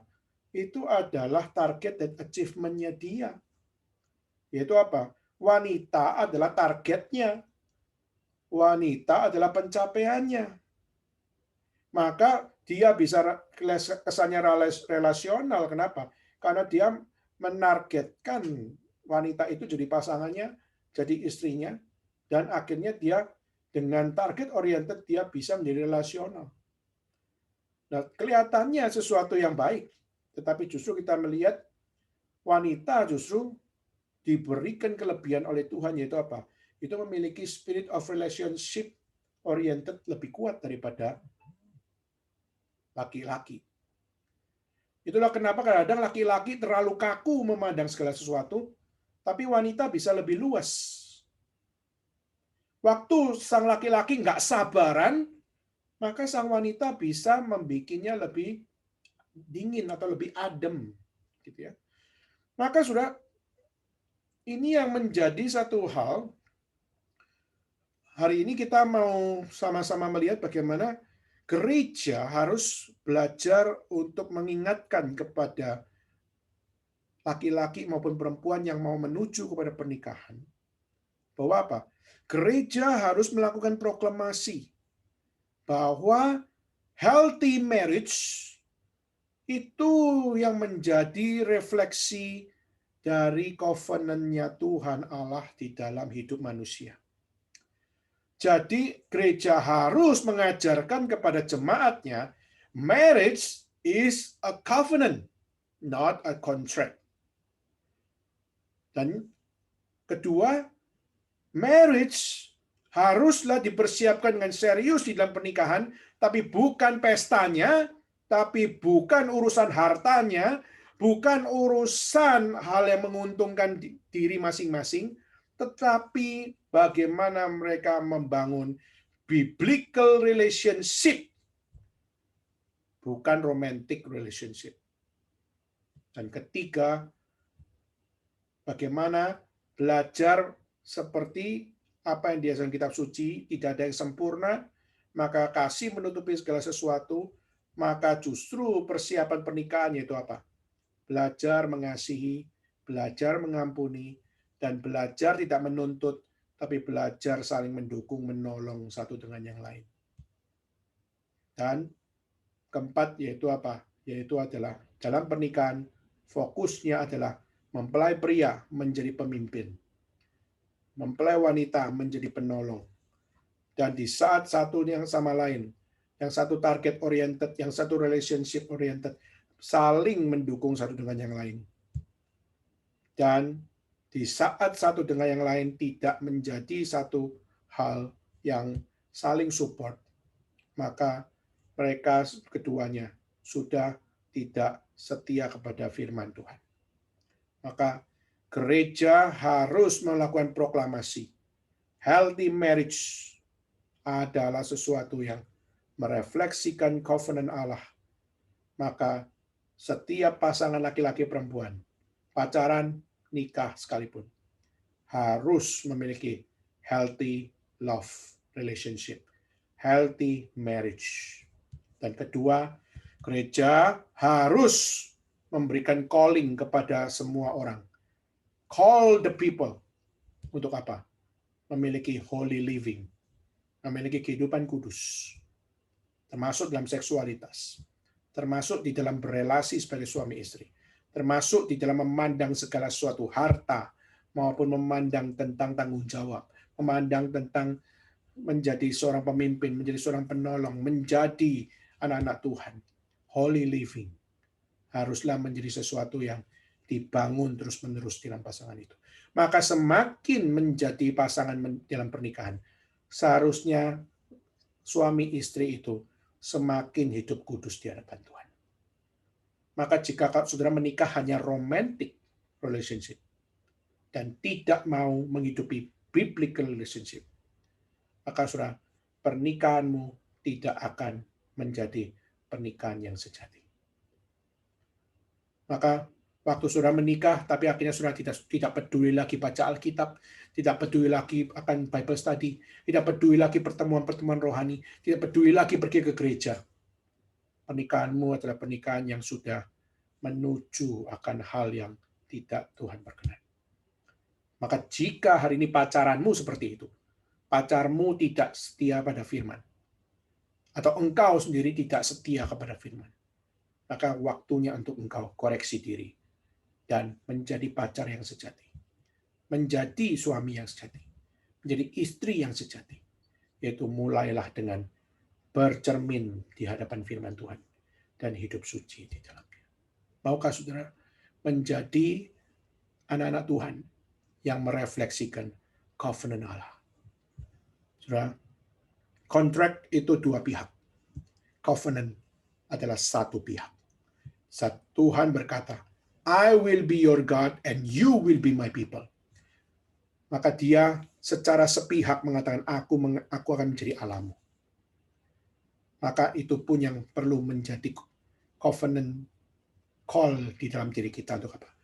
Tuhan, engkau adalah Tuhanku. Maka aku menikah dengan calonku. Maka Tuhan, this is my covenant love. Yaitu apa? Tidak peduli apapun yang terjadi, aku di hadapan Tuhan berjanji bahwa aku akan mencintai istriku, mencintai suamiku, sampai maut memisahkan kita. Maka Tuhan, pimpin saya di dalam covenant-Mu. Dan itulah adalah satu janji. Itulah satu komitmen. Sebelum masuk pernikahan, komitmen yang suci, kudus, dan bertanggung jawab. Maukah saudara punya komitmen seperti itu? Kiranya Tuhan memberkati kita semua. Baik, saudara sekalian, mari kita sama-sama mengambil sikap berdoa. Mari kita memohon kepada Tuhan, kiranya kita yang hari ini ikut, kita sama-sama bisa punya komitmen yang sama, yaitu komitmen yang kudus di hadapan Tuhan. Sesuai dengan covenant yang Tuhan berikan. Kiranya Tuhan berbelas kasihan memimpin kita. Mari kita turut sama-sama dalam doa. Saya minta satu rekan kita untuk berdoa untuk kita. Saya minta saudari Sarah, apakah memungkinkan untuk berdoa untuk respon firman Tuhan? Dan kalau memungkinkan silakan untuk membuka mute-nya dan memimpin doa penutup untuk kita. Mari kita bersama-sama bersatu di dalam doa. Bapa di dalam surga, kami bersyukur ya Tuhan, sekali lagi kami boleh belajar akan kebenaran firman Tuhan. Kiranya kami anak-anak muda Kristen ini ya Tuhan, kiranya kami boleh di dalam kami mempersiapkan jenjang yang lebih dekat ke dalam pernikahan. Kiranya Tuhan kami kembali mengerti ya Tuhan tentang pernikahan yang sesungguhnya ya Tuhan, tentang bagaimana kami memiliki covenant ya Tuhan, dan bukan hanya sekedar kontrak ya Tuhan. Terima kasih ya Tuhan untuk firman Tuhan pada malam hari ini ya Tuhan. Kiranya kami boleh menjalankan firman Tuhan sesuai dengan kehendak-Mu. Terima kasih ya Tuhan, kiranya di dalam setiap minggu kami boleh terus bertumbuh di dalam iman kami di dalam Engkau. Terima kasih ya Tuhan, kami juga bersyukur untuk Pendeta Daniel yang telah menyampaikan kebenaran firman Tuhan. Kiranya juga Tuhan memimpin untuk pelayanan Pak Daniel di waktu mendatang. Terima kasih ya Tuhan, kami menyerahkan hanya ke dalam tangan-Mu. Di dalam nama Tuhan Yesus Kristus kami bersyukur dan berdoa. Amin. Amin. Baik, kita akan sama